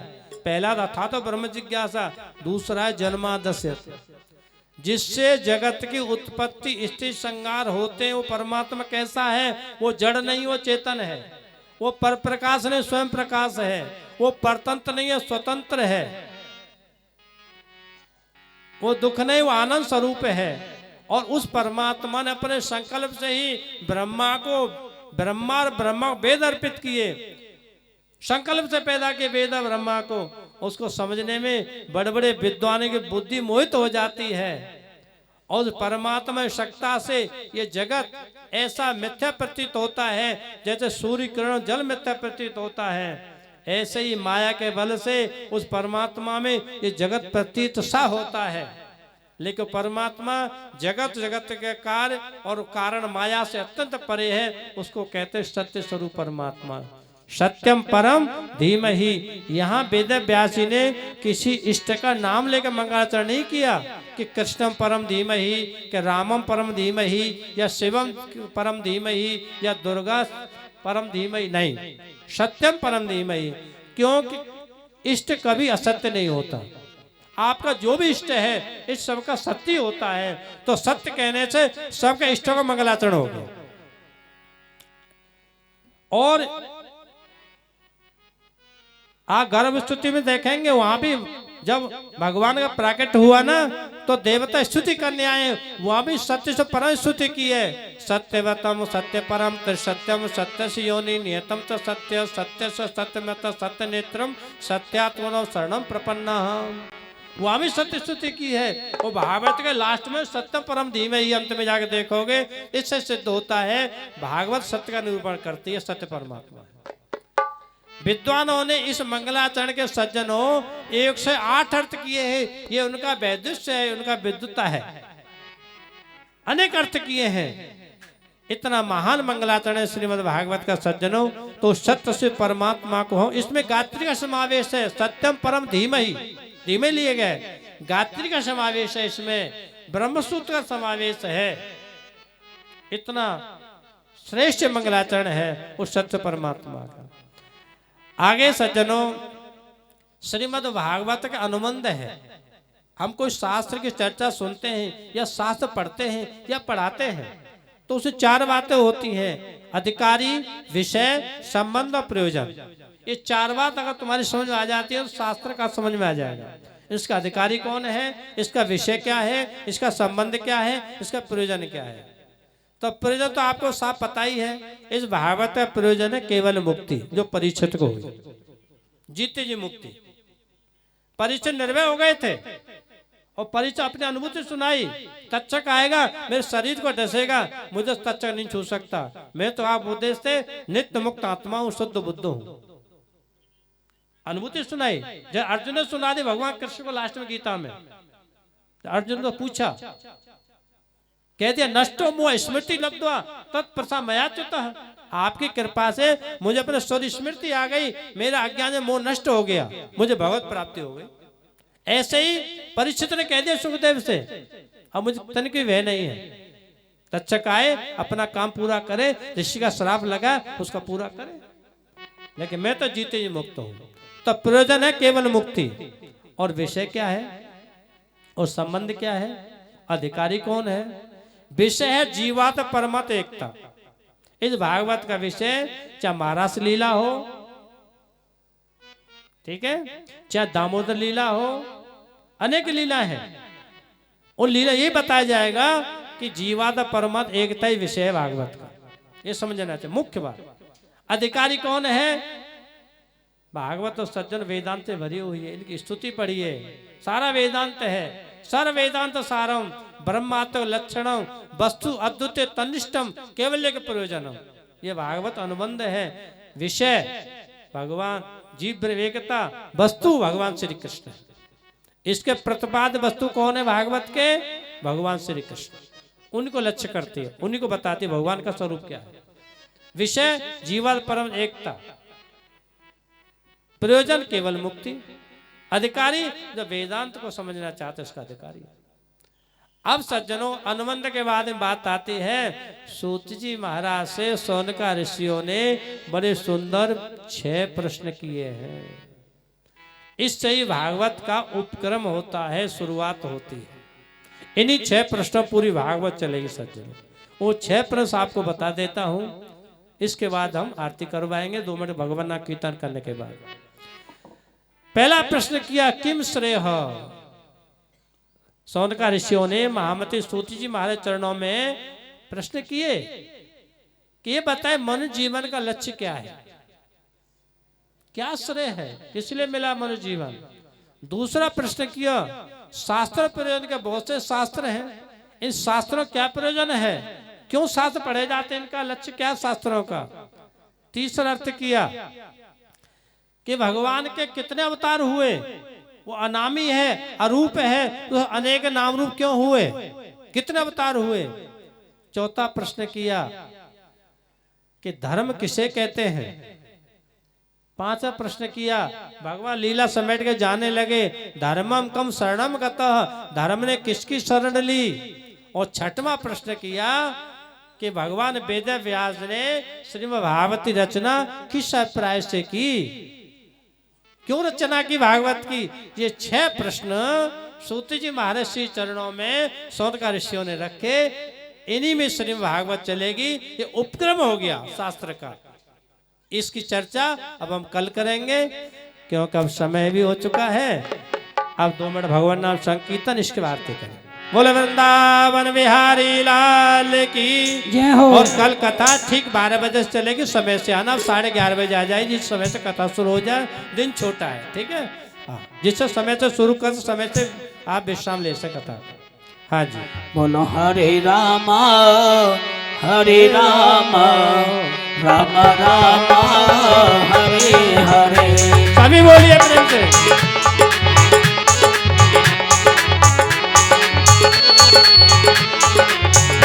बोलो हरे कृष्णा कृष्णा कृष्णा हरे हरे।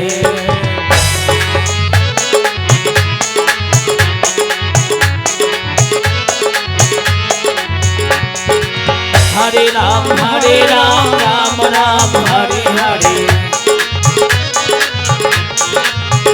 बोलो हरे कृष्णा कृष्ण कृष्ण हरे हरे। बोलो हरे राम राम राम हरे हरे। सभी बोले प्रेम।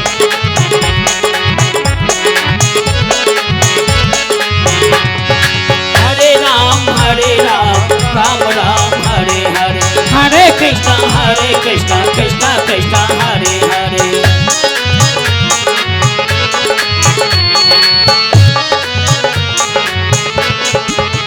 बोलो हरे राम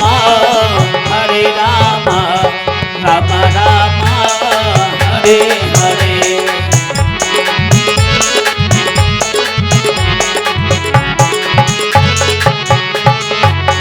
बोलो हरे कृष्णा कृष्ण कृष्ण हरे हरे। बोलो हरे राम राम राम हरे हरे।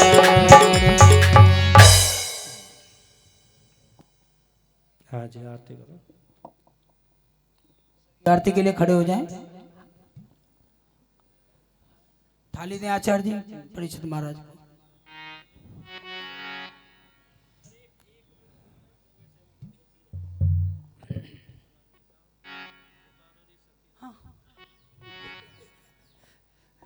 उतारो री सके। हाँ जी,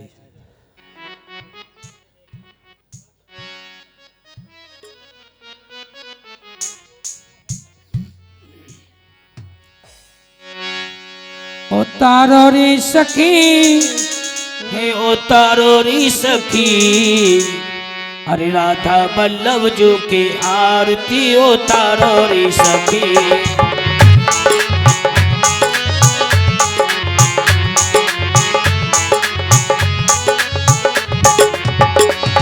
उतारो रे सखी उतारो री सखी।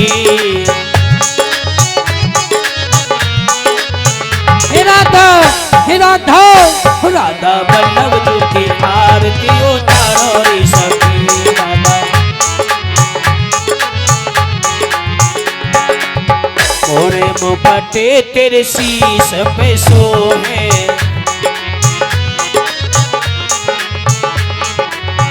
गल पे जंती माला मेरा मने मोहे।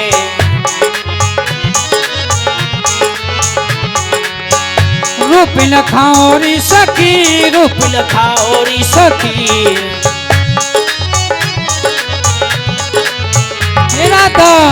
राधा बल्लभ जो की आरती उतारो री सखी। राधा काली कनवा की आरती उतारो री सखी।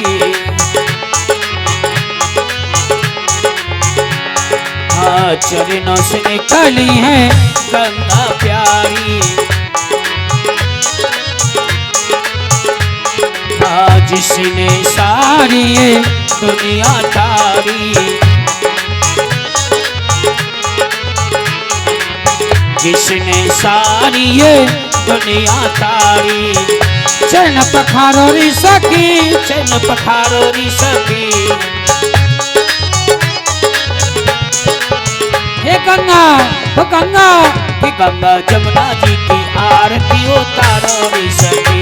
गंगा जमुना जी की आरती उतारो री सखी।